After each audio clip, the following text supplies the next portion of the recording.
Welcome back. Now in the sharing and actions area, you can set points for a customer to do custom actions.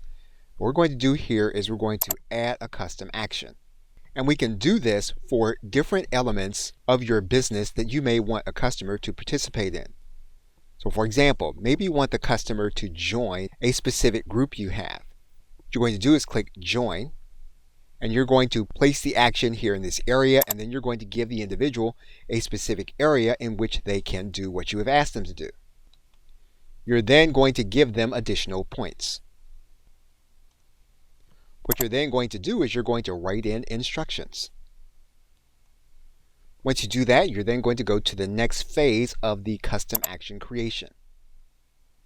What you're then going to do is you're going to give your customer a question that only someone who would have done the action would know the answer to. You can determine that any answer is going to be correct, or you can make it so that there's going to be one correct answer.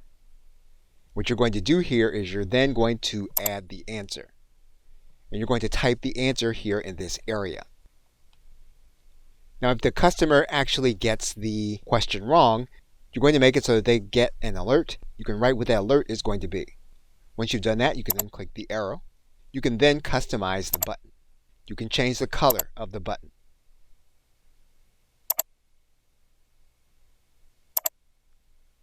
And once you have the button looking the way you want it to be, you can click Add a Custom Action.